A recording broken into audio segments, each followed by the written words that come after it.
Y vamos a empezar con la primera comunicación, y lo vamos a hacer con el profesor José Miguel Rodríguez Pardo, profesor de la Universidad Carlos III de Madrid, que ha revisado y que va a acompañar a la protagonista, a los protagonistas del seminario, que son los investigadores y que son los innovadores.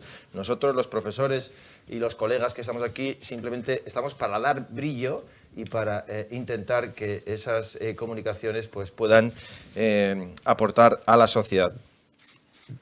José Miguel Rodríguez Pardo, yo sí tengo que presentarlo porque José Miguel es actuario, también es economista, es doctor en varias especialidades, en economía, pero también en biomedicina, larga carrera en el sector financiero. Que terminase su carrera en el sector financiero no quiere decir que dejase de ser una persona muy activa, sigue siéndolo, es un referente para todos los que estamos investigando alrededor de la relación entre envejecimiento, longevidad y economía. Muy recomendable, manual escrito por el profesor Rodríguez Pardo en compañía de otros colegas, que es el libro, el manual Longevidad y Envejecimiento en el Tercer Milenio, escrito en el 2007, publicado por la Fundación Mafre, pero que está absolutamente actual. Anoche estuve hojeando algunas de las cuestiones que tú y tus colegas citabais. Empezamos. Tenemos 10 minutos para comentarista en total, puede repartir como quiera, 10 minutos para panelista, 5 para preguntas y siempre, si hay dudas, en beneficio del panelista, le dejaremos los minutos. Muy bien. Muchísimas gracias, Iñaki. Muchas gracias, Juan, también por la oportunidad de haberme invitado para pertenecer a este comité científico, que ha sido un honor y un placer absolutamente analizar las ponencias. Y el currículum que has leído solo es fruto de que empiezo a ver ya la hoja roja, o sea que no tiene más mérito que eso, ¿no? Pero a mí no me sacan tarjetas rojas, se lo puedo asegurar, ¿eh? Bueno, la ponencia que tengo el placer de introducir es la primera de las que vamos a ver hoy, esta mañana. El título es Distribución geográfica de la población mayor, servicios de atención e incidencia de los casos en la COVID-19, el caso de la ciudad de Barcelona. Está formulada como investigador principal Jessica de Armas, que tenemos el placer de tenerla en remoto. Voy a leer un pequeñísimo currículum de ella. Es profesora del área de investigación operativa del Departamento de Economía y Estadística de la Universidad Pompeu Fabra. Su investigación, que ha sido galardonada con diversos premios, se enmarca en las áreas de investigación operativa e inteligencia artificial, con particular interés en el desarrollo de modelos matemáticos y algoritmos para la resolución de problemas de optimización complejos en diversas áreas. Actualmente lidera 2 proyectos relacionados con la optimización de los servicios de atención domiciliaria de salud y social, considerado para la población envejecida como principal foco de interés. En el documento, en el trabajo, también figuran como coinvestigadores. Aquí haré una pequeñísima referencia, porque si no consumiría los 10 minutos, a Montserrat Guillén, que es catedrática de Econometría en la Universidad de Barcelona y directora del Centro de Investigación y Análisis del Riesgo de dicha universidad, y Elena Ramaliño, que es profesora catedrática de Investigación Operativa en el Departamento de Economía y Empresa de la Universidad Pompeu Fabra. Yo no voy a quitar más tiempo porque el protagonismo le pertenece a Jessica, así que Jessica, encantado de saludarte, y cuando tengas a bien, pues puedes empezar con tu disertación. Y buenos días, Jessica. Buenos días a todos, muchas gracias por la introducción. Como bien has comentado, en esta sesión hablaré sobre la distribución geográfica de la población mayor, los servicios de atención para este conjunto de la población y la incidencia de casos de coronavirus durante la primera ola en la ciudad de Barcelona. Esta es un poco la estructura que voy a seguir. Comenzaré con la introducción y los objetivos a modo de contexto, os explicaré un poco la metodología y los resultados que hemos obtenido, para finalizar luego con la discusión y las implicaciones prácticas. Bien, pues entramos en contexto. Como bien ya se ha comentado, es evidente que durante las últimas décadas se ha producido un aumento en la longevidad de la población, y esto pues es algo positivo, lo vemos como un logro por los avances científicos y de la medicina, pero al mismo tiempo comporta una preocupación por la situación de nuestros mayores. A medida que envejecemos, nuestras capacidades se ven disminuidas, vamos necesitando más ayuda, vamos necesitando más servicios de atención. No todos, como bien comentaba la profesora Adela, pero sí un gran conjunto de nuestros mayores. Y bueno, en este trabajo nos centramos en 3 servicios de cuidados principales, que serían las residencias, los centros de día y los cuidados a domicilio. Y cuando hablo de cuidados sociales, pero también cuidados de salud.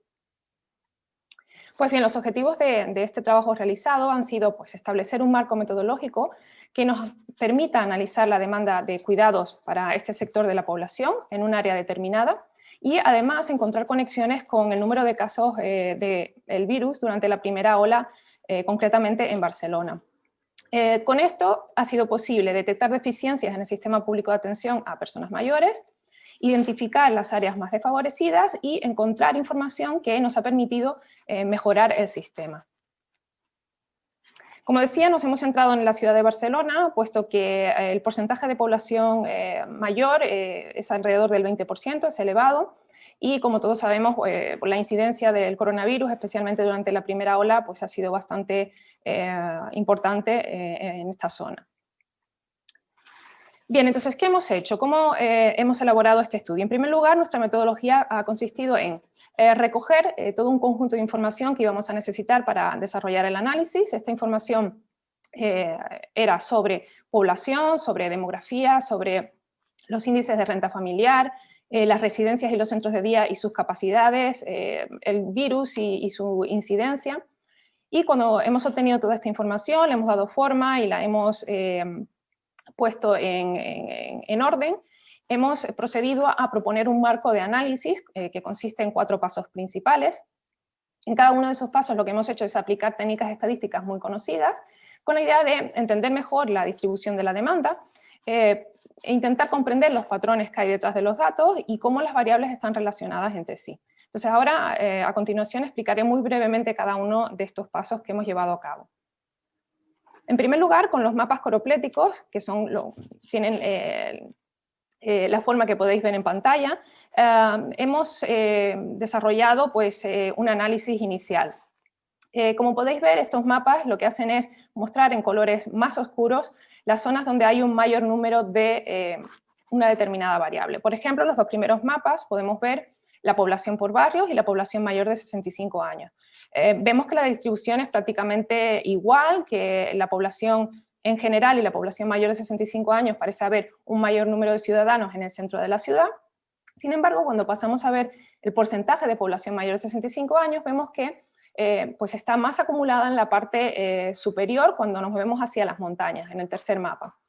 Esto parecería indicar que pues, deberíamos dedicar más servicios de atención a nuestros mayores en esa zona, a diferencia de otras zonas que aparecen en color más claro. Sin embargo, hay otra serie de variables que hay que considerar en este tipo de estudios, como son el índice de renta familiar, o si nuestra población mayor vive sola o tiene alguna discapacidad. Como podéis ver en estos otros mapas, la distribución es completamente diferente y cada una de estas variables nos permite acomodar esa cantidad de servicios que hay que dedicar a cada una de las zonas que estamos analizando. En un segundo paso, lo que hemos hecho es tratar de crear grupos de barrios con características similares. De hecho, tras aplicar diversas técnicas estadísticas, hemos conseguido 5 grupos claramente diferenciados, donde para cada uno de ellos hemos podido asignar un perfil característico. ¿Esto para qué es útil? Bueno, es directamente muy útil para aplicar políticas de políticas sobre el número de servicios o el tipo de servicios hacia nuestros mayores que hay que dedicar en cada una de estos grupos, estas áreas.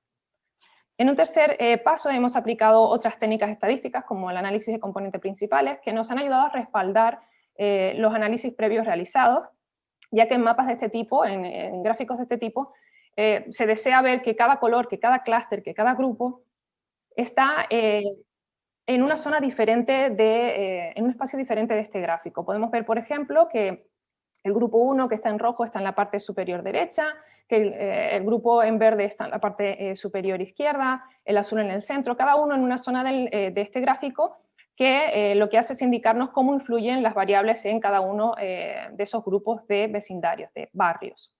En definitiva, este tipo de análisis nos han ayudado a establecer dónde hay que ubicar más servicios de atención a nuestros mayores y además conocer mejor las características demográficas dependiendo de, bueno, siempre hablando de esta población mayor. En un último paso, lo que hemos hecho es intentar relacionar estas variables que hemos analizado durante el estudio, pues la población mayor de 65 años, el índice de renta familiar, la discapacidad, incluso el número de plazas en los centros de día y en las residencias. Hemos intentado relacionar estas variables con la incidencia de COVID en Barcelona, tanto en casos totales como en casos por 100.000 habitantes. Entonces, lo que hemos hecho es elaborar 8 modelos distintos, donde hemos incluido algunas de estas variables y otras no. Hemos intentado hacer todas las combinaciones posibles y hemos obtenido estas tablas que a priori, pues si no tenemos conocimientos estadísticos, pues no son fáciles de entender, pero lo voy a explicar de una manera más sencilla. Allí donde aparezcan asteriscos significa que hemos podido verificar una relación entre la variable y los casos de COVID. Pues bien, en el primer caso podéis ver que para todos los modelos que hemos planteado, esos 8 modelos, se ha podido verificar que hay una relación directa entre la población mayor de 65 años y los casos totales de COVID o casos por 100.000 habitantes. Como veis, están esos asteriscos. Es decir, que a mayor población mayor, mayor número de casos se han dado de COVID, lo cual pues, resulta bastante evidente.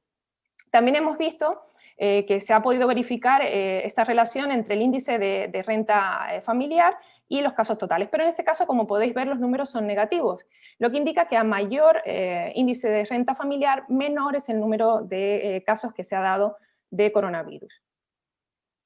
Por último, nos ha sorprendido encontrar que no se ha verificado esta relación entre el número de plazas en los centros de día y en las residencias con los casos totales. Esperábamos encontrar quizás esta relación y nos ha sorprendido. Para nosotros ha sido interesante ver que efectivamente no se verificaba estadísticamente esta relación. El número de plazas en centros de día y en residencias no parecen estar relacionados con los casos de coronavirus.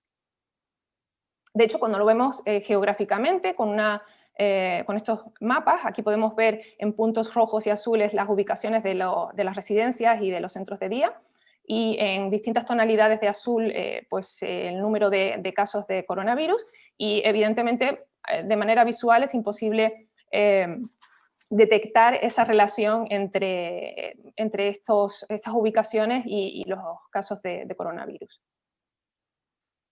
Bien, paso a la discusión. Sabemos que a mediados de abril del 2020 la Organización Mundial de la Salud declaró que hasta la mitad de las muertes por coronavirus en Europa habían ocurrido en este tipo de centros, tipo residencias, centros de día, etc. Y que allí a menudo pues, los trabajadores no son solo enfermeras y médicos, sino que trabaja otro tipo de profesionales que no sienten la misma obligación de tratar a sus residentes como lo haría una enfermera o un médico, siempre hablando en términos de este coronavirus. Ya previamente sabíamos que en las residencias pues se producían focos de infecciones respiratorias, gastrointestinales, debido pues, a las condiciones de convivencia que allí se producen, pero nunca habíamos visto pues, este efecto como en el coronavirus. En este sentido, los cuidados a domicilio pueden ser de gran utilidad, ya que pueden producir una reducción de la propagación de enfermedades que afectan a nuestros mayores. Además, pues, hay menos oportunidades de contagio entre corresidentes. Digamos que la transmisión se produce únicamente a través del cuidador cuando pasa de una vivienda a la siguiente. Y bueno, mediante el uso de protocolos y determinada secuencia de pasos al pasar de una vivienda a otra y cuidados concretos en este sentido, podríamos disminuir los contagios a través de la atención domiciliaria. De hecho, pues anticipamos que los ciudadanos posiblemente tenderán a preferir sistemas de atención domiciliaria en el futuro, debido pues, a lo que se ha observado durante estas olas del coronavirus. Implicaciones prácticas. Nuestro análisis nos ha permitido comprender mejor la dispersión geográfica y las singularidades de un área metropolitana como Barcelona, y nos ha mostrado las zonas que están más desfavorecidas en cuanto a los sistemas de atención y las áreas que necesitan reforzar estos servicios. Concretamente en el área de Barcelona y donde hemos hecho el estudio, hemos podido verificar la relación directa entre la población mayor, cuando hay un mayor número de población de más de 65 años, parece ser que la incidencia de COVID es mayor.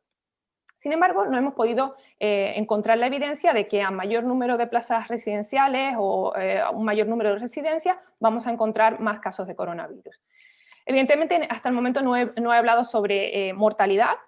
En las residencias hay gente con mucha edad y con mucha discapacidad, y por lo tanto esta sensación que tenemos de que efectivamente fallecen más personas puede ser cierta, porque la población sencillamente es más susceptible de tener muchas complicaciones y que el desenlace finalmente pues, sea fatal. En definitiva, todo nos lleva a concluir que no solo las residencias deben aislarse principalmente en las primeras etapas de un nuevo brote, sino que también la atención domiciliaria debe establecer unos protocolos, de hecho ya están en ello, para aislar a esta población más frágil y evitar los contagios en la medida de lo posible.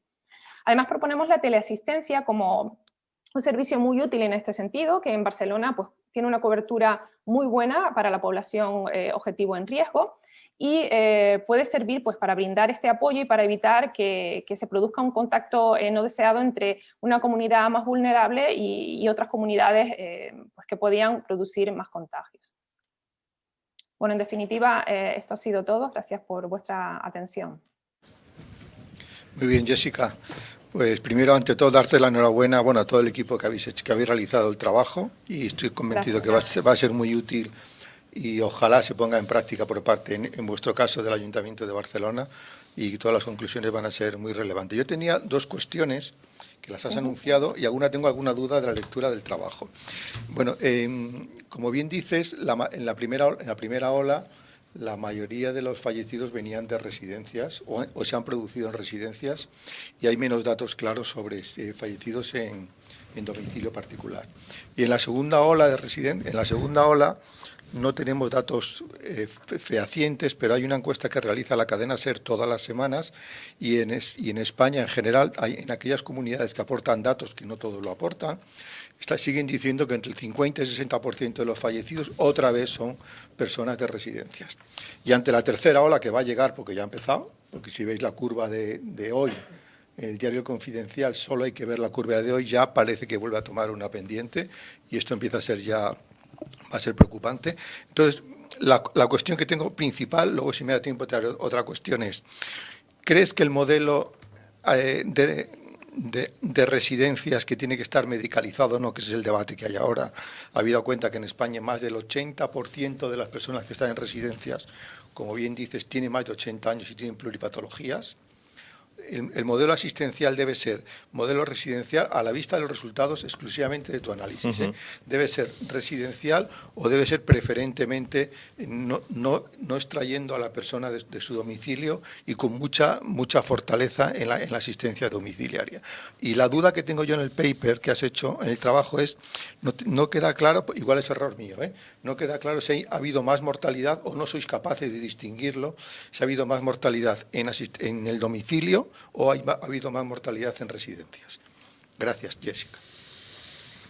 Bueno, muy interesantes las preguntas. Paso a responderte en el siguiente orden. Bueno, principalmente hay que tener en cuenta que en el trabajo en ningún momento hablamos de muertes, de lo que hablamos es de casos confirmados, y esto es diferente, porque obviamente la mortalidad no tiene que ser directamente asociada con los casos positivos de COVID.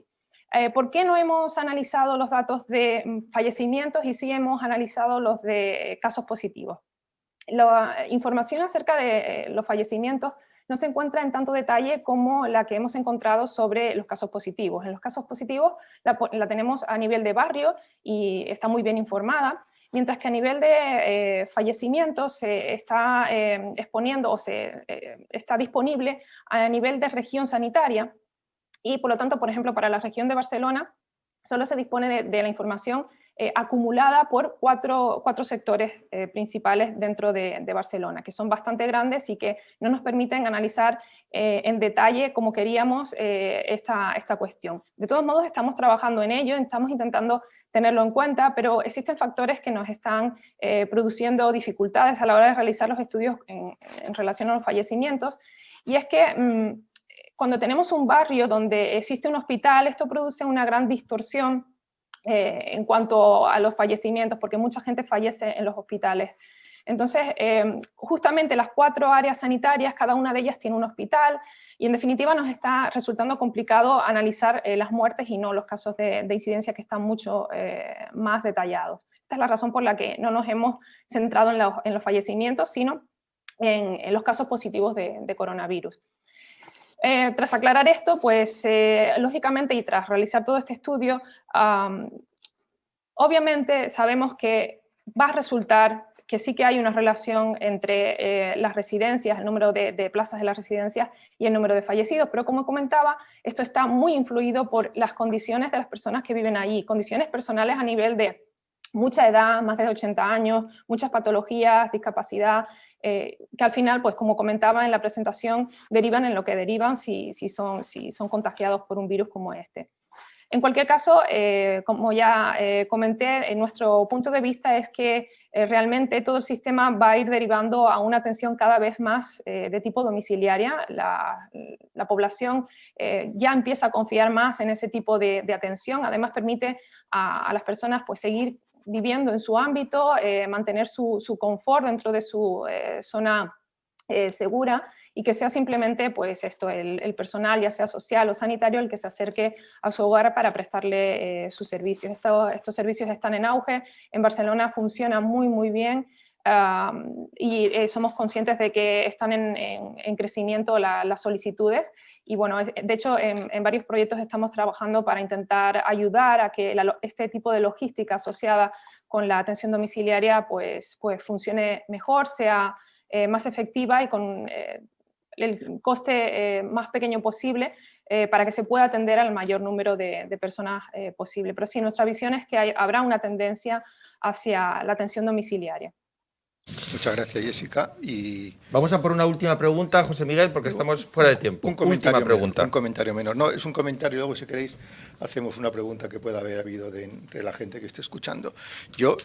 Las conclusiones son muy relevantes y muy esperanzadoras, porque además así evitamos la gentrificación de las ciudades al mantener a la persona mayor en su domicilio habitual. Y si, Iñaki, quizás tengas alguna pregunta del... No, tenemos comentarios, tenemos preguntas, te las vamos a hacer llegar, Jessica, pero tenemos que terminar. Hemos consumido el tiempo, solo nos queda, pues, si quieres, una reflexión final, una llamada final, Jessica, como adelantabas, pues la necesidad de seguir perfeccionando e investigando en este campo. Es una llamada que también desde el Comité Científico hacemos, ¿no? La necesidad de contar con datos.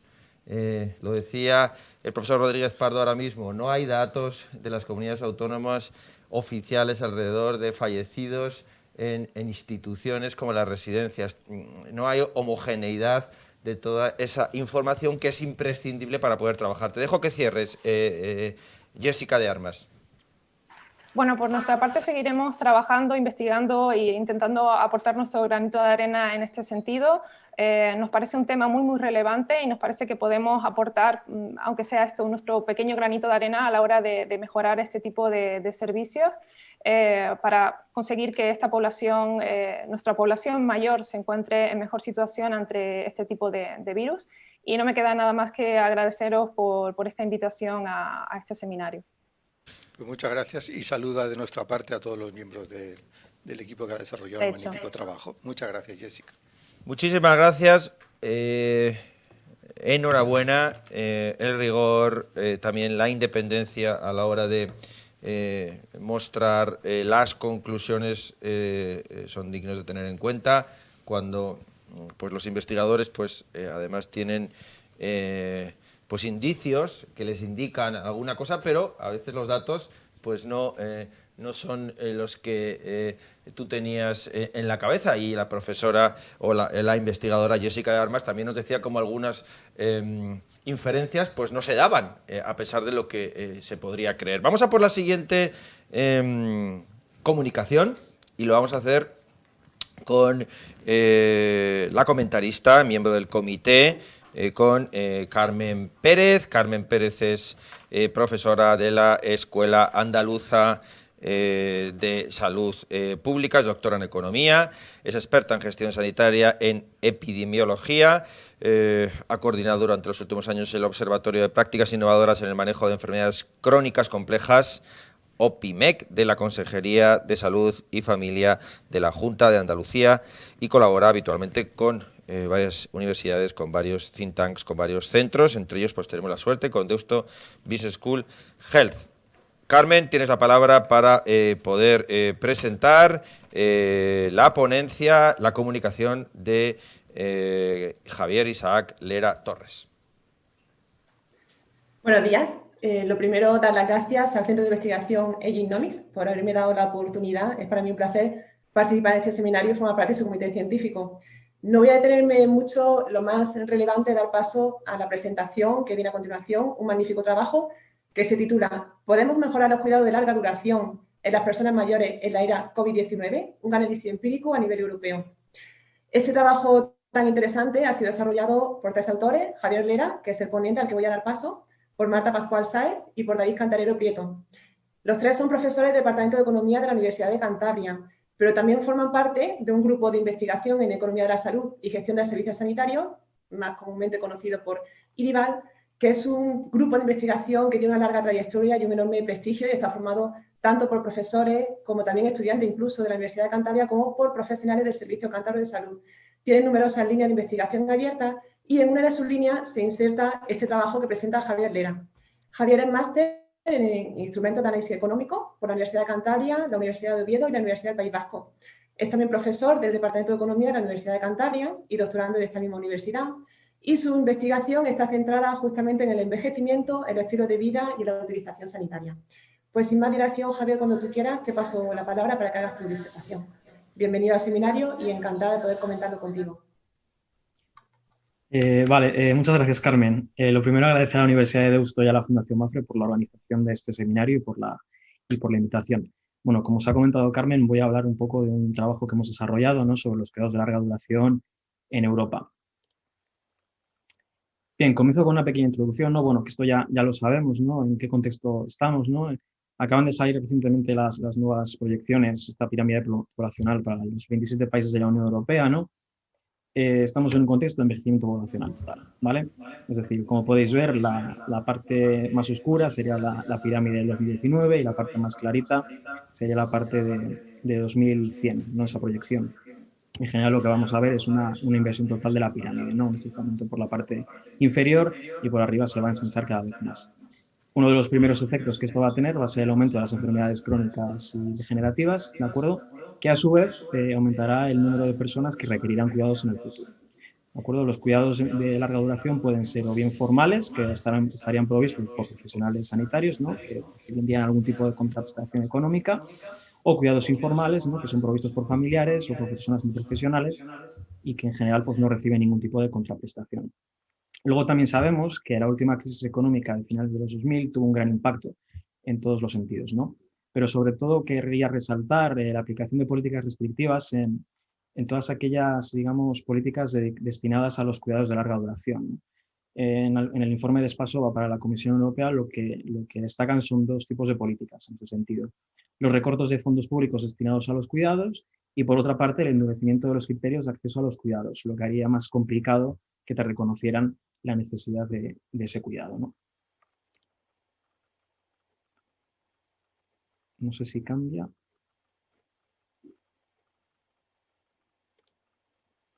Ahí, vale. Todo esto anterior que he comentado no hace que se hayan podido generar profundas desigualdades en el acceso a estos cuidados, ¿no? Algunos informes nos hablan de que el 52% de los hogares europeos no pueden hacer frente al coste de estos cuidados. Esto, a su vez, tiene como efecto que, en general, los cuidados recaen en cuidadores informales, que en general son mujeres. Es decir, el 62% de los cuidadores informales son mujeres, ¿de acuerdo? Bien, ¿qué sabemos también? Sabemos que los cuidados de larga duración se ven muy afectados por el estatus socioeconómico de las personas, ¿no? Afectan mucho. Por ejemplo, los cuidados formales tienden a concentrarse en los hogares con mayores recursos, mientras que los cuidados informales se tienden a concentrar en los hogares con menos recursos. Sabemos que hay otros factores, ¿no? Como puede ser el papel institucional, las características personales, las características del hogar, que también influyen mucho en la distribución de los cuidados. La evidencia empírica también nos dice que estos factores no son estáticos y que sus efectos van variando a lo largo del tiempo. Claro, en todo este contexto, este año se nos ha añadido un nuevo actor, ¿no? Que sería la COVID-19. Como hemos visto, afecta especialmente a los mayores, ¿no? Ha tenido un gran impacto en los centros de mayores, en residencias, y también un profundo impacto negativo en la economía. Por tanto, con todo esto, ¿cuáles son nuestros objetivos? El primero es actualizar la evidencia empírica, ¿no? Es decir, cómo afecta al estatus socioeconómico, a la distribución y al uso de los cuidados de larga duración. Es decir, ¿cuál es la diferencia entre los cuidados informales e informales? El segundo objetivo sería la equidad horizontal, es decir, ¿la igualdad de necesidad de cuidados, el estatus socioeconómico importa? ¿Los sistemas de protección han cubierto bien a los mayores con más necesidades y que a su vez tienen menos recursos? ¿Cómo ha afectado la anterior crisis económica y los recortes? Con todo esto podemos ver cuál es la situación de los cuidados actualmente y poder saber qué podemos esperar de esta nueva crisis desatada por la COVID, pero sobre todo, qué es lo que podemos hacer, qué hemos aprendido de la anterior crisis. Bien, ahora paso a explicar la metodología. ¿De dónde hemos sacado los datos? Hemos utilizado la encuesta de salud, envejecimiento y jubilación, más conocida como el SHARE, la Survey of Health, Aging and Retirement in Europe. Está centrada en mayores de 50 años, ¿de acuerdo? Tiene un carácter transnacional e interdisciplinar. Es una encuesta fantástica, la verdad. Incluye datos de todo tipo, socioeconómicos, relativos a la salud, utilización sanitaria, redes personales, etc. En nuestro caso hemos utilizado la última oleada, ¿de acuerdo? Que es la 7, son los datos más recientes, que son del 2017. En nuestro análisis hemos incluido 10 países europeos con diferentes sistemas. Los hemos dividido por norte de Europa, sur de Europa, oeste de Europa y bueno, el este y el centro de Europa. Y luego para el estatus socioeconómico hemos utilizado dos medidas, el ingreso neto total del hogar y la riqueza total del hogar. ¿Qué variables hemos incluido en nuestro estudio? Características personales como son la edad, el género, el estado civil o el nivel educativo, las características del hogar, es decir, cuánta gente vive en el hogar, cuántos hijos tienen los encuestados, dónde viven esos hijos y si el lugar de residencia es una zona rural o una zona urbana. Como variables sanitarias o de salud, hemos cogido la salud autopercibida de los mayores, sus limitaciones en actividades de la vida diaria y el número de enfermedades crónicas. Bien, ¿qué métodos hemos utilizado para medir esta desigualdad y esta inequidad? Bien, para el primer objetivo, que era la desigualdad, hemos construido índices de concentración, ¿no? Que fueron desarrollados ya por Van der Slaer y Wagstaff, ¿no? Que tendrían esta forma, ¿no? Serían 2 partido de SAMU, que sería la media de la utilización sanitaria, en este caso de los cuidados, ¿no? Multiplicado por la covarianza de la utilización sanitaria, del cuidado, y la variable de rango, en este caso podría ser el ingreso o la riqueza. En nuestro caso, las variables de cuidados son dicotómicas, es decir, o recibimos cuidados o no los recibimos, con valores 0 o 1, lo cual puede hacer muchas veces que la media tienda a 0. Entonces, esto podría sesgar de alguna manera los índices de concentración y los resultados y, por tanto, Reigers propone una transformación de estos índices de concentración, ¿no? Quedando como 8 por la covarianza entre ambas variables, la utilización y la variable de ranking. Bien, para medir las desigualdades horizontales, ¿no? Hemos decidido utilizar los índices de concentración horizontales, que se construyen a través del proceso de estandarización indirecta, que sería lo que presento actualmente. Lo primero es estimar el siguiente modelo, ¿no? He puesto, para que sea más sencillo su comprensión, he puesto el modelo en general, ¿de acuerdo? Pero en nuestro caso sería una logit, ¿de acuerdo? Estimamos esta fórmula, con lo cual tendríamos esa Y con el acento circunflejo, ¿no? Y ya podríamos calcular los valores estandarizados, que sería esa Y y S, con los valores reales, ¿no? Restándole esos valores predichos y sumándoles la media. Con este Y y S ya podemos calcular los índices de concentración horizontales de manera similar a los anteriores. La interpretación de ambos índices, de los horizontales y de los normales, sería muy sencilla, ¿de acuerdo? Van de -1 a 1 y los valores negativos indicarían que los cuidados estarían concentrados entre los hogares con un menor nivel socioeconómico, mientras que los valores positivos indicarían que los hogares con mayor nivel socioeconómico son los que más cuidados reciben.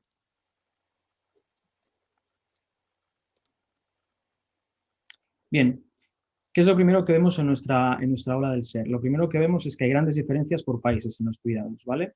Es decir, por ejemplo, tenemos aquí Austria con unos cuidados informales del 41%, otros del 32%, otros del 22%, y también vemos que en general en todos los países hay una gran diferencia en los cuidados formales, ¿no? En general en todos ellos lo que predomina son los cuidados informales.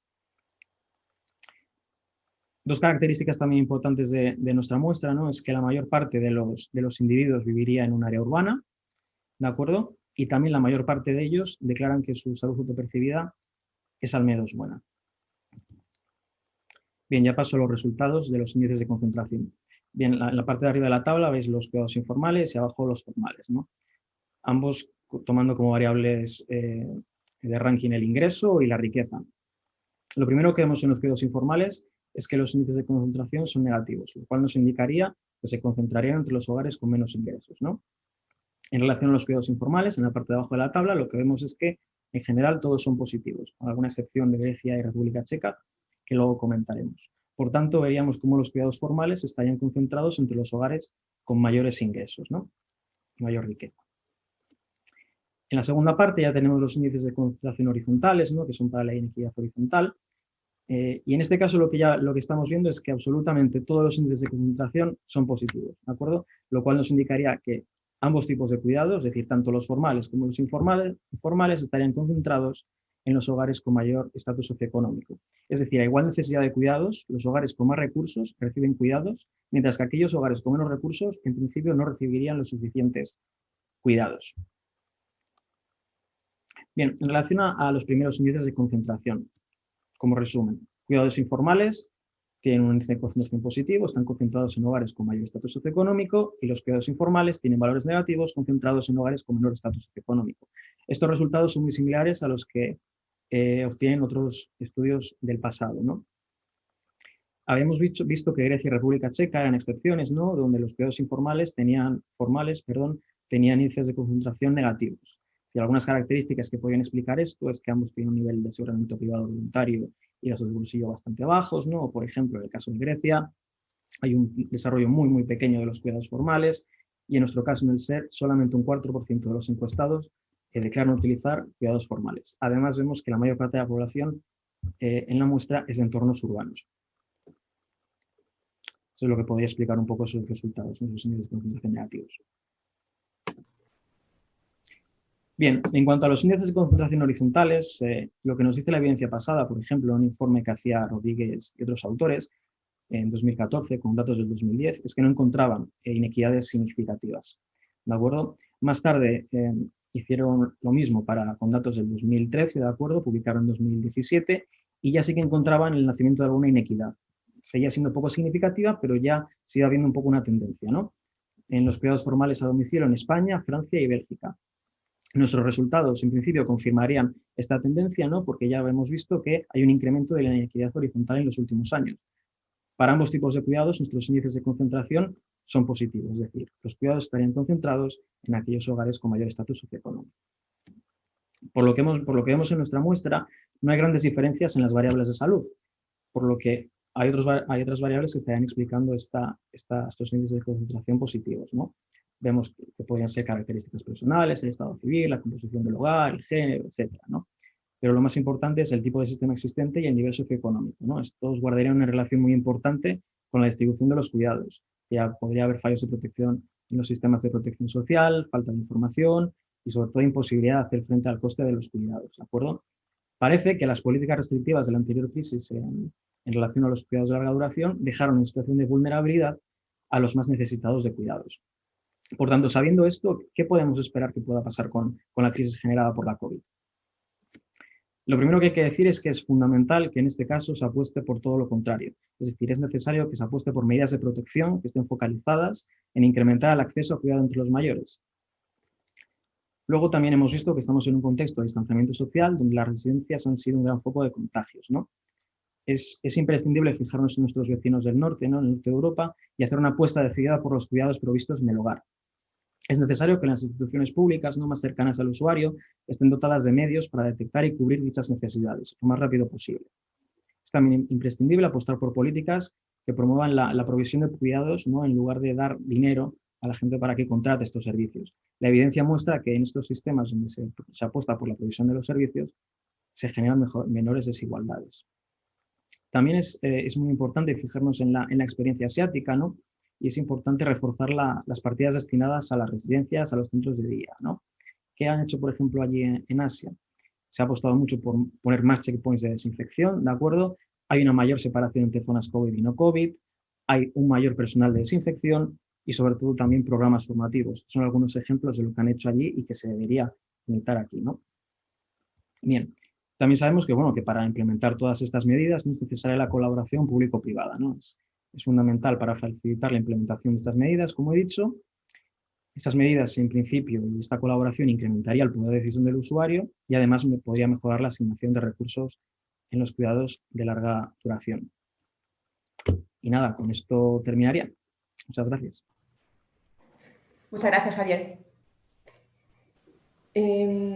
Bueno, no tengo todo el tiempo del que me gustaría disponer para hablar contigo de vuestro trabajo, porque la verdad que me parece que habéis abordado un tema que es de enorme actualidad y de una gran relevancia, porque habéis puesto encima de la mesa datos concretos y un análisis empírico del uso de los cuidados de larga duración, lo cual me parece que tiene un interés científico enorme. Yo doy la enhorabuena a todo el equipo de investigación por ello.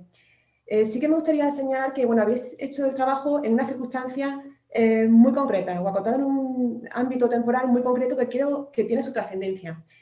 Porque, bueno, sabemos y estamos comentando a lo largo de esta mañana que estamos la población envejeciendo a un ritmo más acelerado que en los últimos años, con lo cual es más que probable que las necesidades de cuidado de larga duración vayan increciendo en los próximos años. Y vuestro trabajo se centra en un territorio concreto, en Europa. Y en Europa yo creo que hay tres circunstancias que sí que debemos tener muy en cuenta y que tienen vinculación con tu trabajo.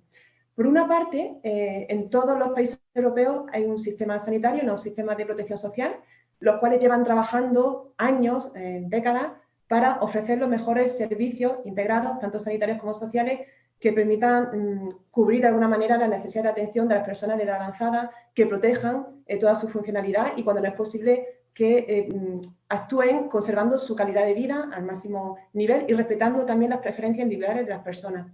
Eso es muy loable, pero también creo que es cierto que nuestros actuales sistemas de protección, nuestros actuales sistemas sociales y sanitarios no son capaces de cubrir toda la demanda que existe en la actualidad de esos cuidados y en concreto los cuidados de larga duración.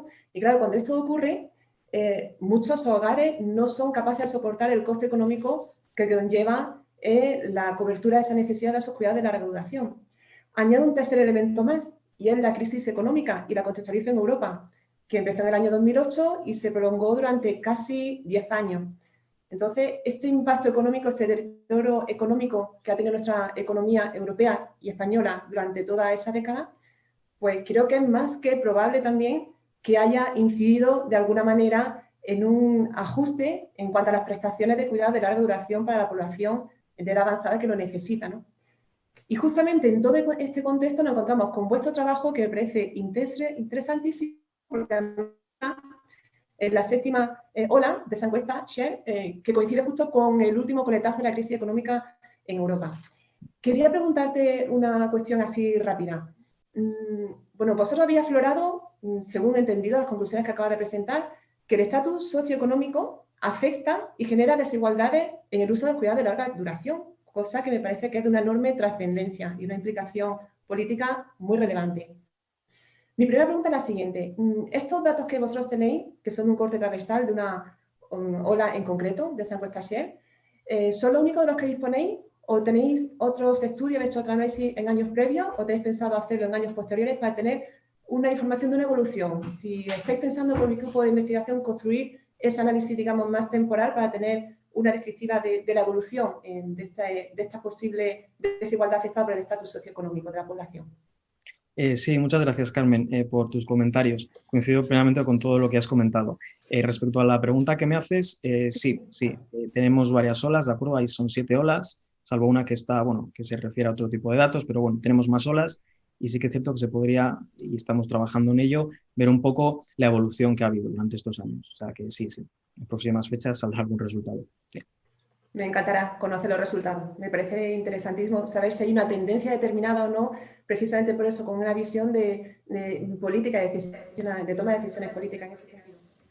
Carmen, tenemos Sí. todavía un tiempo.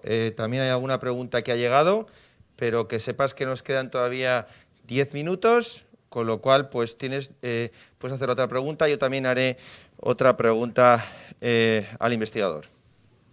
Muchísimas gracias, Iñaki. Javier, hay otra reflexión que me gustaría compartir contigo. Has apuntado en tu presentación algo relacionado con esa crisis económica en Europa y con la posible afectación que haya podido tener esta crisis económica en el uso de los cuidados de larga duración. Quería preguntarte si en el equipo de investigación habéis reflexionado o si habéis escrito algo en relación con esto, si pensáis que es posible que tanto la disponibilidad como la asequibilidad como la sustitución de los cuidados se haya producido como consecuencia de esa crisis económica. Es decir, ¿habéis hecho una reflexión sobre el posible impacto que haya tenido la crisis económica en esto? Sí, además también, hay bastante evidencia, ¿no? Que muchas veces estos recortes que ha habido, ¿no? Sí que ha hecho que si o bien antes no podían hacer frente, ahora pueden hacer frente todavía menos y han seguido sustituyendo los cuidados formales por los cuidados informales. Sí, sí, totalmente. Sí. Sí, es que me parece que podría ser una línea de investigación muy interesante, que podría dar continuidad al trabajo que has presentado. El poder analizar, hacer un estudio concreto de cómo la crisis económica ha afectado a las decisiones de prestación de cuidado en los países europeos y en concreto en España. Si todas las políticas de atención a la dependencia, de protección de las personas de edad avanzada se han visto mermadas de alguna manera o afectadas por este marco restrictivo económico, porque creo que eso también podría explicar de alguna manera los cambios en cuanto a la accesibilidad a los cuidados formales, a los cuidados profesionales, y también quizá haya podido afectar de alguna manera a lo que es la organización en la prestación de esos cuidados de larga duración o incluso también a la mayor disponibilidad del uso de cuidados informales que también afloraba en tu estudio. Entonces, no sé, a mí me genera esa inquietud investigadora de intentar relacionar los resultados que habéis estudiado vosotros en vuestro estudio, que son muy claros, son muy relevantes y quizá puedan tener alguna explicación en esto que estamos comentando, en cómo ha afectado la crisis económica, por una parte, a la oferta de esos servicios, pero también a la disponibilidad por parte de la población de prestar determinados servicios informales que quizás haya producido cierto efecto de sustitución. Me encantaría poder aprender un poquito más y aflorar conocimiento en relación con eso. Hay otra cuestión que has comentado en tu trabajo que me interesa también muchísimo y es en cuanto a los factores explicativos de los resultados que habéis obtenido. Me parece que es muy relevante, como habéis apuntado, no solamente aflorar conocimiento y unos datos que nos sorprenden y que ponen encima de la mesa una realidad, sino también es buscar variables y otros factores explicativos. Y habéis hecho mención a un par de ellos y en concreto habéis hecho mención a las características personales de la población que usa los cuidados de larga duración o incluso a factores relacionados con las relaciones personales. Mi pregunta es la siguiente. ¿Habéis reflexionado, y si podéis compartirlo con nosotros, el equipo de investigación, cómo podrían afectar esas características personales, familiares o relaciones personales a esa distribución desigual en el uso de los cuidados de larga duración y a cómo ha afectado también el ámbito socioeconómico? Sí, claro, es que esas relaciones personales están sobre todo muy determinadas por el tipo de características culturales que tiene cada país, ¿no? Por ejemplo, aquí en España sí que estamos muy apegados a la familia, es una sociedad un poquito menos individualizada, entonces sí que es cierto que por eso se tiende más a los cuidados informales, ¿no? Igual en los países nórdicos, ¿no? Donde ahí parece una importancia más del individuo, más de la propia persona, ¿no? Sí que es cierto que se ha puesto más por los cuidados formales, es decir, la familia no tiene esa importancia tan importante, ¿no? Dentro de las relaciones personales. Y claro, esto al final también genera desigualdades entre los países, ya no solamente las características institucionales o por lo que apueste cada Estado. Claro, la cultura y al final todo el pasado y todo el papel de la familia, ¿no? También importa mucho. Y sobre todo, por ejemplo, ahora que hay nuevos tipos de familia y demás, esto también habrá que ver cómo afectará en el futuro, ¿no? Cada vez tenemos menos hijos, ¿quién nos va a cuidar? Sí, será muy interesante estudiarlo en el futuro, sí. Sí, muy Estupendo. interesante, Javier. Estupendo, Carmen. Sí, ¿me da tiempo a hacer un comentario más? Sí, ¿O se me ha acabado mi tiempo? Adelante. Muchas gracias, Iñaki. Pues encantada de hablar contigo, Javier. Me parece que los datos que he presentado, ahora tengo la sensación de que es la punta del iceberg de una línea de investigación que puede ser muy interesante y muy prometedora porque pueden que estén relacionados con otra serie de circunstancias sociales, económicas, políticas que pueden tener una gran trascendencia porque podrían orientar toma de decisiones muy beneficiosas. En ese sentido, te quería también compartir una reflexión que me ha surgido después de escucharte, porque hace hacías mención en la última parte de tu presentación a la crisis provocada por esta pandemia del COVID-19. Fíjate, hacía mención a la situación en la que se han encontrado las personas mayores que necesitan estos cuidados de larga duración y hacéis una serie de propuestas que me parecen muy interesantes para atender esas necesidades en posibles situaciones futuras o en un futuro cercano. Mi reflexión va en el sentido siguiente, y es que yo tengo la sensación de que a esa situación complicada en la que se han visto estas personas mayores ya llegábamos con un lastre anterior. Y quizás ese lastre anterior venía también originado por una crisis económica que, insisto, creo que ha tenido incidencia negativa en cuanto a la organización de los servicios de prestaciones de cuidado de larga duración. Es decir, el problema quizás venía ya gestándose antes y no tanto la situación de vulnerabilidad en la que se han encontrado estas personas mayores sean ocasionadas únicamente por esta tremenda situación de pandemia en la que nos encontramos. En cualquier caso, yo lo que saco una lección aprendida de tu trabajo, y es que el estatus socioeconómico afecta y genera desigualdades en el uso de cuidados de larga duración, que me parece muy trascendente. Con lo cual, sí que me gustaría compartir con todos vosotros que quizás en las políticas públicas, la administración en pública, no solamente de España, sino también del resto de países europeos, tienen mucho que decir y quizás debieran revisar sus modelos de financiación y de organización de la prestación de cuidados de larga duración. No sé si en vuestro trabajo habéis hecho también alguna reflexión en relación con esto. Si comparte mi opinión, me gustaría saber un poco tus ideas en relación con esta reflexión que acabo de hacer. Sí, las comparto totalmente. Sí. Es que además, por ejemplo, muchas veces los países son un poco casi un quiero y no puedo, ¿no? O sea, sí que tienen sobre el papel una buena protección, ¿no? Pero luego, claro, a la hora de financiar, a la hora de tramitar esas ayudas, esos cuidados, parece que se dilatan, ¿no? Entonces, claro, es necesario dotar de más recursos a la administración para poder, sí, llegar a aquellas personas más vulnerables, totalmente. Bueno, Javier, yo dedicaría toda mi mañana a hablar con vosotros de este trabajo, que me parece que tiene una indudable relevancia, y no solo por la información que habéis puesto encima de la mesa, esos datos objetivos, una metodología robusta, sino también por las implicaciones que tienen para la prestación de servicios sociales y sanitarios integrados para cubrir esta necesidad de cuidado de larga duración, y también, sobre todo, porque me habéis abierto un panorama de posibles líneas de trabajo que me parece también que son interesantísimas y que nos pueden aportar mucho conocimiento a las personas que trabajamos en este ámbito. Así que, por mi parte, darte de nuevo la enhorabuena a ti como representante de vuestro grupo de investigación. Te pido que se la extienda al resto del equipo y nada, mi más sincera enhorabuena por vuestro trabajo. No sé, Iñaki, si hay alguna pregunta que haya hecho el público. Sí, hay una pregunta que ha llegado por medios telemáticos y tiene que ver, Javier, con algunas de las afirmaciones que tú haces o que has hecho y que están presentes en el abstract, que hablan de la restricción de las políticas públicas, de que las calificas también de políticas restrictivas, y entonces nos preguntan que eso si se compadece con se ha lesionado la esperanza de vida, y entonces nos dice pues que parece que no se lesiona la esperanza de vida, que han pasado 10 años desde la crisis del 2008, más de 10 años, la esperanza de vida ha seguido creciendo, las encuestas que se hacen a los mayores siguen afirmando que que la calidad de vida aumenta, el optimismo de los mayores. Entonces, no sé si hay una divergencia entre esa calificación de políticas restrictivas y luego el resultado en la calidad de vida de los mayores. Sí, pues es muy interesante la pregunta, porque es cierto que a pesar de que sí que se han recortado, ¿no?, prestaciones en los cuidados, por ejemplo, tenemos aquí en España, ¿no?, sí que es cierto que la calidad de vida parece que sigue creciendo, que los mayores están también contentos, ¿no? Entonces sí que es cierto que es curioso ver cómo, a pesar de que los informes sí que te dicen que ha habido recortes y que ha habido restricciones en esos cuidados, ¿no?, y que están infrafinanciados, es curioso porque no se nota luego los efectos en la esperanza de vida.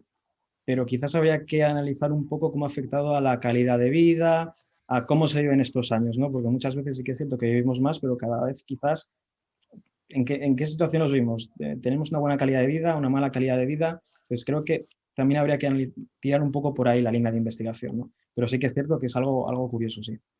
Estupendo. Muchísimas gracias a los dos, a la profesora Carmen Pérez, también al investigador Javier Lera, todo su equipo de la Universidad de Cantabria, del Hospital de Valdecilla, en Santander. Muchas gracias.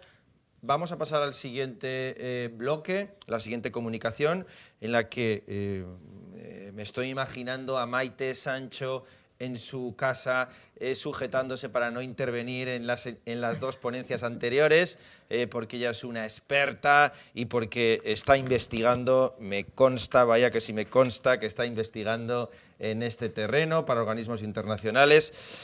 Sabe de vejez, sabe de residencias, sabe de cuidados de larga duración, y le toca a ella pues ser la moderadora, la comentarista de el siguiente bloque, que lo vamos a dedicar a hablar de familia, cuidado de personas con demencia y también en el contexto de la COVID-19. Maite pues es licenciada en Psicología por la Universidad Complutense de Madrid, máster en Gerontología por la Autónoma de Madrid, larga trayectoria, muchos años en el IMSERSO, también ha trabajado para la Fundación Matía, es experta experta en la OCDE, consultora del Banco Interamericano de Desarrollo, todo una referencia y siempre un placer trabajar con Maite. Maite, tienes el tiempo por delante para presentar la siguiente ponencia. Bueno, muchísimas gracias, Iñaki, por tu generosísima presentación, pero bueno, también a toda la organización de este encuentro, que creo que es de la máxima calidad. Y va a seguir siéndolo con la aportación de Andrés Losada. Para mí es un auténtico placer, como bien sabe Andrés, poderle presentar, porque pertenece a esa generación de los que yo llamo casi hijos, ¿no? Y que él, aunque es un niño casi, padre de familia numerosa, pero es catedrático de Psicología de la Universidad Rey Juan Carlos y dirige el grupo de investigación Cuidemos. Yo creo que él tiene una amplia trayectoria ya, larga, pero sobre todo una trayectoria de investigación del máximo rigor. Y hablando así intuitivamente, pero que creo que quizás es cierto, quizás sea uno de los investigadores en el ámbito de la psicología y en el ámbito del cuidado, pero también de personas que están sometidas al estrés o a influencia de variables psicosociales en el bienestar emocional, quizás sea uno de los investigadores españoles que mayor presencia tiene en el ámbito académico y científico internacional, lo cual es un grandísimo mérito porque todos sabemos lo difícil que es entrar en determinados entornos de revistas de impacto y demás. No voy a contar mucho más, además tiene otra gran virtud, que es que tiene un estupendo y gran equipo con el que trabaja. Este trabajo, que como ha comentado Iñaki, se titula Impacto de los cuidados, familia y cuidados y cuidado de personas con demencia en tiempos de COVID, impacto sobre la salud de los cuidadores y las personas cuidadas, está firmado por un equipo de 13 personas, que obviamente no voy a nombrar, pero sí felicitarte, Andrés, por esto del trabajo en equipo, que como bien sabes, el mundo académico en eso a veces es un poco tacaño. Así que tienes la palabra y encantados de oírte. Bueno, muchísimas gracias, Maite, por esa tan amable y cariñosa presentación. Para mí es un verdadero honor compartir esto contigo, ya lo sabes, porque bueno, eres un referente, o sea, como referente en estos temas de la gerontología, pero también pues por lo que has también ayudado a nuestro equipo a vivir en este mundo tan difícil. Bien. Por supuesto, quiero también empezar agradeciendo a Deusto Business School y a Mafre, no podía ser menos el agradecimiento por haber seleccionado este trabajo que hemos realizado y que bueno, pues sabemos que ha sido seleccionado entre otros muchos trabajos que también tienen mucho interés. Como bien dice Maite, pues yo este trabajo no podría estarlo presentando aquí, si no es por la colaboración de todas las personas que ahí se muestran, que han trabajado y trabajan muy duro en este tema, porque bueno, es difícil investigar en nuestro país, y si no es por la ayuda de gente tan competente, pues con la que para mí es un honor también participar y trabajar, no se podría hacer esto.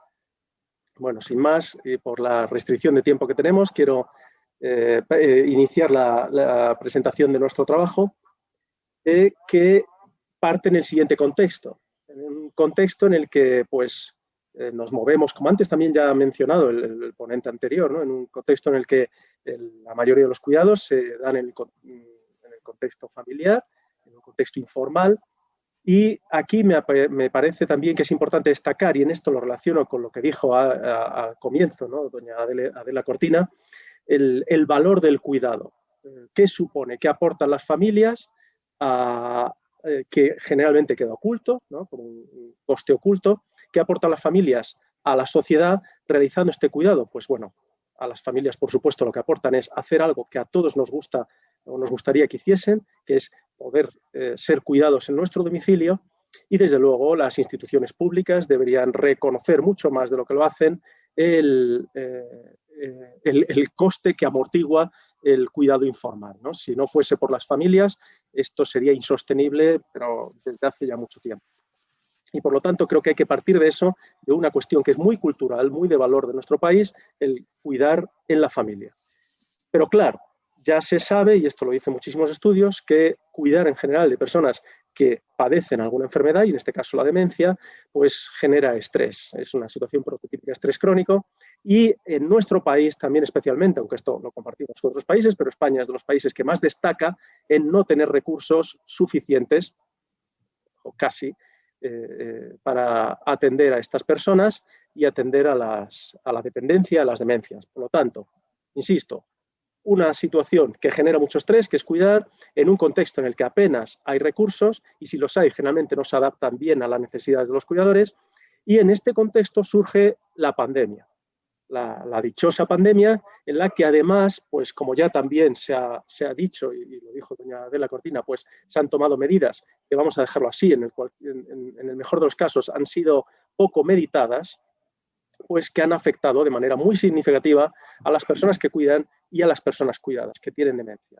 De hecho, pues como también se demostrará en los datos que luego presentaré, pero ya lo han dicho otros estudios también, las medidas que se han ido tomando no han hecho sino que empeorar la situación de soledad y aislamiento en la que se encuentran estas personas que, como ya digo, sufren mucho y a las que deberíamos reconocer mucho más su trabajo. En ese contexto, como ya digo, la situación de la pandemia por COVID lo que ha hecho es incrementar todavía más las responsabilidades que tienen estas personas que cuidan, de tal forma que ya sabíamos que el cuidado de las personas con demencia tiene un impacto significativo sobre la salud de los cuidadores, pues esto ha sido todavía mayor, y esto se refleja en estudios como los que cito ahí, de Carnevell y otros, pues se ha encontrado que el impacto sobre la salud, tanto las personas cuidadas como los cuidadores, ha sido significativo a raíz de la pandemia, mucho más de lo que ya era, pero nosotros también queríamos ver qué pasa con la familia y qué pasa también con indicadores de claudicación. En este contexto, el objetivo de nuestro trabajo lo que pretende es estudiar el impacto de la pandemia por COVID en personas con demencia y en sus cuidadores, y específicamente lo que nos interesa es ver si la pandemia ha acelerado el ritmo de deterioro de las capacidades de la persona cuidada y, por ejemplo, el deterioro en sus capacidades físicas y cognitivas, y también si de alguna manera la pandemia ha incrementado el número de síntomas psicológicos y conductuales que se observa muchas veces en las personas que tienen demencia. Por ejemplo, la agitación o la tristeza. Por otra parte, también nos interesaba, pues dado que sobre todo trabajamos por el contacto con las personas que cuidan, pues ver si la pandemia ha incrementado estas consecuencias negativas de las que antes ya he hablado. Para ello, lo que presentamos en este trabajo son datos de 52 personas, que ya digo que hemos casi duplicado en la actualidad, y que los resultados que hemos encontrado por análisis que hemos estado realizando preliminares, pues vemos que son muy similares, prácticamente idénticos a lo que estamos presentando aquí, no varían. Pues ya digo, entrevistas telefónicas a 52 cuidadores de personas con demencia, de las cuales la mayoría, y coincide casi el dato exactamente con el ponente anterior, pues en torno al 69-70% son mujeres, con una media de 60 años, y realizamos estas entrevistas entre junio y octubre. Ahí están las variables que hemos medido para responder a los objetivos, pues variables relativas a las capacidades cognitivas y físicas de la persona cuidada y a los síntomas conductuales y psicológicos de las demencias, variables relativas al impacto sobre la emoción y situación socioeconómica de los cuidadores, relativas a los conflictos con la persona cuidada de otros familiares y también, como decía, pues carga y claudicación. ¿Qué hemos encontrado? Pues bien, aquí ven diferentes datos, pero voy a destacar algunos en concreto. Por ejemplo, las capacidades cognitivas. Se ha incrementado, de acuerdo con los cuidadores, en un 48% de las personas que cuidan el ritmo de deterioro en capacidades cognitivas. Esto quiere decir que la pandemia ha hecho, y ojo, no es solo culpa de pandemia, que no debemos echar solo la culpa a la pandemia, sino a las decisiones que se han tomado para afrontar la pandemia, que como ya sabemos son absolutamente edadistas y por lo tanto perjudiciales para quienes, como ya digo, están haciendo una tarea que nos interesa a todos. Pues bien, las consecuencias de las decisiones y de la pandemia han provocado un incremento de un 48% del deterioro cognitivo de estas personas con demencia, que sí se suma a aquellos cuidadores que dicen que el deterioro ha aumentado a la misma velocidad, nos permiten llegar al dato de que casi el 80% de las personas que han sido entrevistadas pues informan de que su deterioro ha avanzado mucho en este tiempo. Algo parecido podemos observar con respecto a síntomas pues, de estos que se asocian a las demencias, como puede ser la tristeza. Un 34% de los cuidadores nos informan de que la tristeza ha aumentado mucho más rápido por la pandemia. De nuevo, si lo sumamos a lo que ya teníamos, pues en torno al 42% de familias se han enfrentado a un incremento de la tristeza en las personas que cuidan. Resultados similares, que no me voy a entretener en ello por el tiempo, se observan para el resto de lo que se ve ahí, dependencia funcional, ansiedad, agitación, etcétera. Y lo importante aquí es destacar que todos estos incrementos de los que hablamos provocan también malestar en los cuidadores. En términos del impacto sobre la situación en los cuidadores, pues vemos algo parecido, incluso peor. Por ejemplo, tristeza. El 67% de los cuidadores con los que hemos hablado, de las personas que cuidan, habla de un incremento mucho más rápido de la tristeza con respecto a momentos previos a la pandemia. Si sumamos a aquellos que dicen que ha seguido aumentando la tristeza como ya estaba aumentando, el 85% nos informan de que su tristeza está aumentando. Ahora yo les animo a que vean qué tipo de recursos se ha activado, por ejemplo, en nuestro país para atender a estas personas. Lo pueden contrastar. Algo parecido, y destaco, no es de los que más ha incrementado, pero el 48% de las personas que cuidan informan de un incremento muy significativo durante la pandemia de la desesperación. Supongo que a ninguno de ustedes le gustaría padecer esta emoción de estar desesperado. Pues ya vemos que casi el 50% indican que se ha incrementado de manera muy significativa, pero de nuevo, si sumamos a aquellos que ya estaban o veían incrementada su desesperación por ser cuidadores, pues casi llegamos al 60%. Algo parecido vamos observando con respecto a la preocupación por la economía de la familia, más del 50%, más del incluso sin casi el 80% ha incrementado su preocupación por el bienestar de la familia. O sea, no tienen suficiente con ser cuidadores como para que encima se les caiga encima este incremento del 80% de preocupación por la familia. Con respecto a conflictos con la persona cuidada y otros familiares, aquí sorprendentemente han salido datos, que no son muy elevados, pero ojo, en torno al 15% incrementa de más conflictos con la persona cuidada y lo mismo, resultados similares, pues un 15% informa de más conflictos con el resto de la familia, pero ojo, un 63,5% dicen que igual que antes, o sea, en torno al 80% de las personas que cuidan tienen importantes conflictos con la familia relacionados con el cuidado. Con respecto a carga, claudicación, pues destaco aquí la claudicación, el pensamiento de no ser capaz de cuidar durante mucho más tiempo. Un 19% informa de que se ha incrementado mucho esta emoción. Si sumamos los que ya lo tenían de antes, en torno al 55%, o sea, vamos hacia el 60%, informa de pensamientos de claudicar. Ojo, que como todos los cuidadores de este país claudiquen, nos hundimos. Bien. Quiero concluir destacando una serie de cuestiones. Lo primero, que es evidente, y esto ya lo venían destacando otros estudios, que la pandemia ha tenido un impacto muy significativo sobre la salud de las personas que cuidan y de las personas cuidadas, muy superior al que ya tenían. Nuestros datos respaldan la recomendación internacional sobre la necesidad urgente de proporcionar apoyo psicosocial y atender a la salud mental de estas personas, que también creo que es importante destacar, como también se decía en la ponencia inaugural, que son personas y que a nadie nos gustaría estar sufriendo lo que están sufriendo. Vemos indicadores elevados de claudicación. Esto debería alertar a quien tenga que alertar y ser responsable de esto. es una prioridad disponer de profesionales entrenados que puedan responder a lo que estamos observando, que es un incremento de problemas emocionales. Me gustaría que quienes, de nuevo, son responsables de esto puedan saber qué tipo de respuesta se le está dando a lo que realmente duele, a esa desesperación. ¿Se está ayudando a estas personas desesperadas? El objetivo al final es mantener niveles de bienestar aceptables, favorecer socialización, porque esta es una de las cosas que más duele a estas personas. No quiero ni pensar, porque lo que estamos haciendo nosotros, estamos hablando de cuidadores que cuidan en sus casas, pero no quiero ni pensar si esto es lo que hemos encontrado en domicilios, en los que algo de socialización y apoyo familiar hay, qué es lo que está pasando en las residencias. No quiero ni pensarlo. Bien, acciones.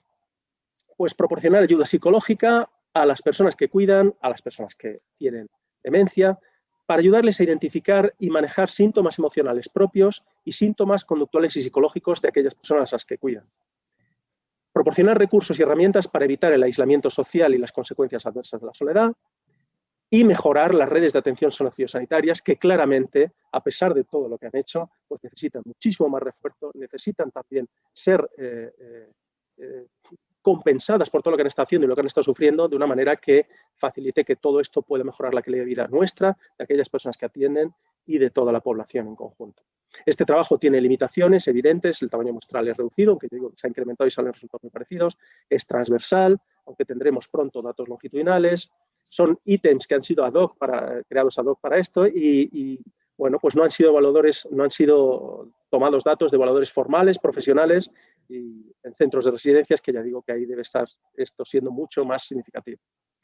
Reitero mi agradecimiento al magnífico equipo que ha permitido que esto sea posible y a los organizadores de estas jornadas. Y quedo a disposición de Maite y de aquellas personas que quieran hacer algún tipo de pregunta, pues para establecer un debate que seguro que es interesante. Bueno, muchísimas gracias, Andrés. Enhorabuena una vez más por el trabajo, pero también por el enfoque, porque yo creo que eres un excelente ejemplo de que la generación de conocimiento tiene que tener en muchas ocasiones, no siempre, pero en muchas, y en este caso es urgente, aplicaciones prácticas. Y tú haces unas propuestas de aplicaciones prácticas que creo que son, insisto, urgentes. Sin embargo, la realidad no nos acompaña, la verdad.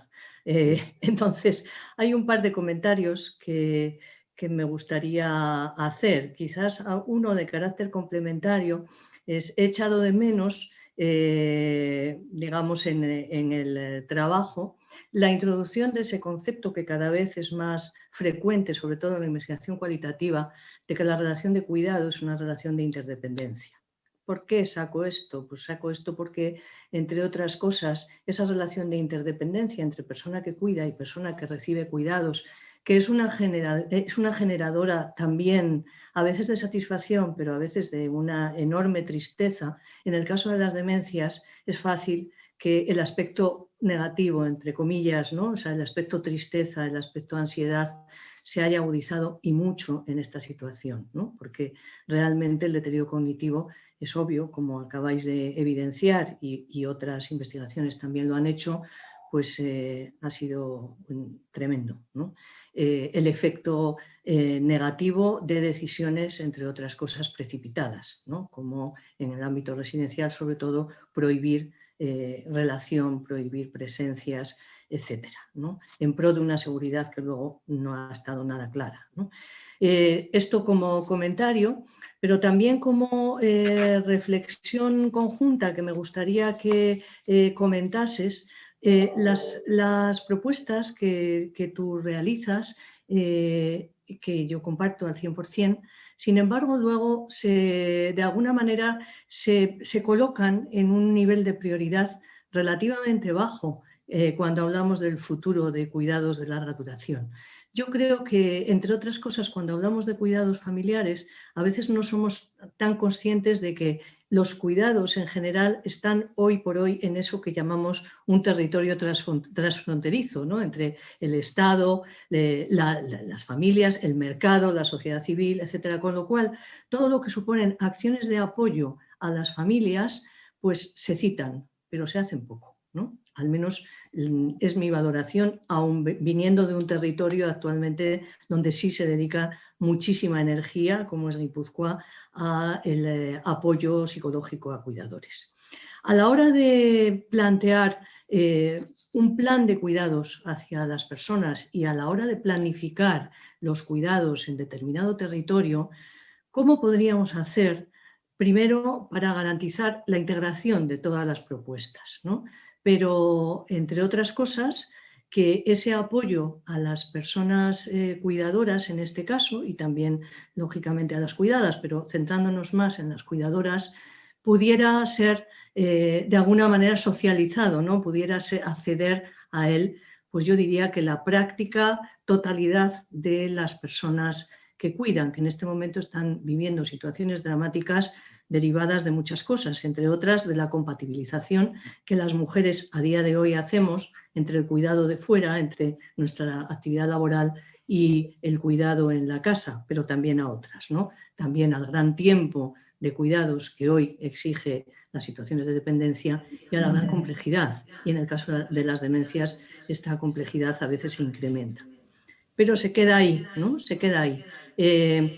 ¿Piensas que sería posible trabajar no solo desde la especialización de intervención psicológica, sino desde otros niveles que podrían estar en la línea de formación, acompañamiento o incorporación en el currícula de otras profesiones de menor cualificación, como es el de las cuidadoras profesionales? ¿Crees que podría eso ser eficaz? ¿Los psicólogos vamos a ser capaces de reaccionar a esto o defendemos mucho nuestro chiringuito? Maite, Andrés, bien, la pregunta es muy interesante, también compleja. O sea, por supuesto, yo en gran medida destaco el papel de la psicología porque prácticamente somos inexistentes en este mundo en el que las variables emocionales son las que están explotando. Sin duda, o sea, nuestro trabajo no podría hacerse si no es con una coordinación con otras disciplinas y otras profesiones. Creo que el cambio para todo esto tiene que venir desde arriba. Y tiene que venir desde arriba porque al final el objetivo, lo que nos interesa a todos, ya seamos de una profesión o de otra, es tocar esas emociones. O sea, lo pregunto muchas veces cuando doy algún tipo de charla similar a esta. ¿Qué prefiere la gente? ¿Sentir culpa, tristeza o dolor? Y la gente al final lo que dice es, lo que yo no quiero sentir es culpa. Pero todo esto lo que está removiendo es la culpa. Y al final el objetivo sería intentar tocar esas variables emocionales. ¿Para esto qué hay que hacer? Pues, como digo, empezando desde arriba, empezar a valorar lo que tenemos, que es oro, a una población que está dispuesta a darlo todo para cuidar de familia. Y eso creo que no se respeta. Es más, se aprovecha, desde mi punto de vista, las instituciones públicas del edadismo para que la gente no pueda protestar por lo que les está ocurriendo.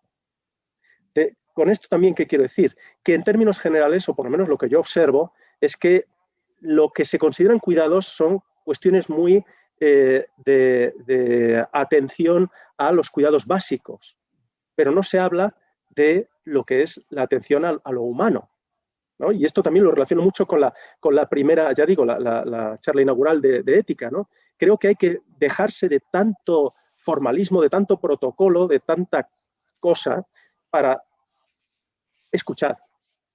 Porque a veces es simplemente escuchar. Y creo que en general cualquier profesional pues, que trabajase en esto, lo primero que se le tendría que exigir es que tenga esa habilidad para escuchar, porque quizás solo escuchando ya pueda dar mucha respuesta a eso que estabas mencionando, Maite. Y en ocasiones yo he hecho eso de menos, siempre que veo programas de formación en los cuidados, eso no está. No está, y es tan sencillo como saber escuchar, atender, empatizar un poquito de esto que tanto hablamos todos y que luego nadie hace, en la empatía, ¿no?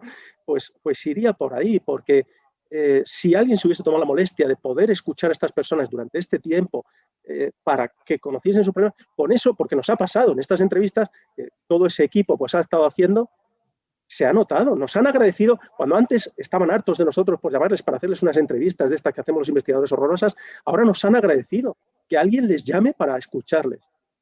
Pues creo que son cosas tan sencillas como esa y eso debería ser capaz de hacerlo cualquier profesional y desde luego cualquier político. Andrés, Maite, tenemos que ir terminando, pero nos quedan 2 minutos. Nos quedan 2 minutos. Entonces, hay alguna pregunta que ha llegado por internet y tiene que ver con el contexto europeo, ¿no? ¿Cuidamos más o menos a los y las cuidadoras en España que en el resto de Europa? Hay datos y yo creo que podéis responder cualquiera de los dos, Maite y Andrés, en nombre del equipo. Más allá del ámbito latino, en el que ya nos lo habéis explicado, de la mayor presencia de la familia en los cuidados, en Europa, si miramos hacia el norte, ¿se cuida más o menos a los cuidadores que en España? Andrés es el protagonista Bueno, de esta fiesta. sí, pero Maite, tú sabes más. Así que, bueno. A ver, yo no voy a decir, porque las estadísticas tienden a decir que aquí hay mucha más porcentaje de personas que cuidan y muchas más horas. O sea, eso es lo que son las estadísticas. Pero lo que yo creo que sí que puedo decir, por lo que estudiamos en nuestro equipo, es que cuidamos más estresados. Cuidamos más obligados, o sea, por una cultura que por influencia del tipo que sea, ¿no? De las creencias o de lo que ya digo, interesa desde el punto de vista estatal, pues cuidamos más obligados, más estresados y obviamente eso no ayuda a todo de lo que estamos hablando. Maite, si quieres contribuir. Lo confirmo al 100%, cuidamos más estresados, compatibilizamos menos el cuidado familiar con el cuidado profesional y el futuro de los cuidados de larga duración es obligado que pase por una unión, por esto que a veces llamamos sociedades de los cuidados, por una sensibilidad social, pero también por una unión y una integración de diferentes agentes, ¿no? Para realmente generar bienestar en la persona, tanto en la que cuida como en la familia, tanto en la familia que cuida como en la persona que recibe cuidado. Sin ninguna duda, cuidamos muchísimo más, tenemos menos recursos, vivimos con mayor estrés y encima nos cae el sentimiento de culpa de una sociedad todavía bastante constreñida a determinados valores que en otros momentos de la historia han sido muy importantes y que en este momento las mujeres cuidamos muchísimo más que cuidábamos hace años. Puntualizo. Y especialmente están estresadas las hijas, ahora que has mencionado de las mujeres. Nuestros datos van apuntando ahí a que son las hijas. Ojo, no quiere decir esto que los esposos, los hijos o las esposas no estén estresados, que lo están, pero las que están realmente mal son las hijas. Y ahí habría que quizá prestar más atención. Muchísimas gracias. No quiero terminar con estrés la sesión, entonces os pido, por favor, porque voy a robar 2 minutos del café que no vamos a hacer descanso porque vamos a seguir, para que terminemos con un mensaje un poquito optimista alrededor de la investigación y alrededor del trabajo que los dos hacéis. Andrés, ¿quieres terminar con algún mensaje o Maite, por favor? Bueno, sí, yo diría que cuidemos eso que tenemos, que es oro, y para hacerlo hay que cambiar cosas hacia las que apuntaba Maite. Yo creo que algo se ha movido y si una mínima oportunidad, y no me gusta nada hablar de oportunidades de la COVID, pero si una mínima oportunidad se abre es precisamente esta reformulación del modelo de cuidados de larga duración en la que no olvidemos, las familias siguen siendo las protagonistas número 1. Pero por favor, permitamos que lo sigan siendo en condiciones de dignidad y no de malestar y de enfermedad, que es lo que tenemos hasta ahora. Lo vamos a conseguir seguro, porque hay muchos peleones y peleonas, y sobre todo las que hemos sido cuidadoras. Muchas gracias. Gracias. Muchísimas gracias a los dos, nos quedamos con esas reflexiones. Qué suerte tenemos en España de tener pues todo ese apoyo familiar a los cuidados, pero esperemos que esos cuidados pues se vayan perfeccionando y que lleguemos, como decía Andrés, como decía Maite, pues a otro modelo de cuidados centrados en la persona, otro modelo de cuidados pues más perfeccionado y que evite estas situaciones de estrés, de desesperación que hemos ido viendo.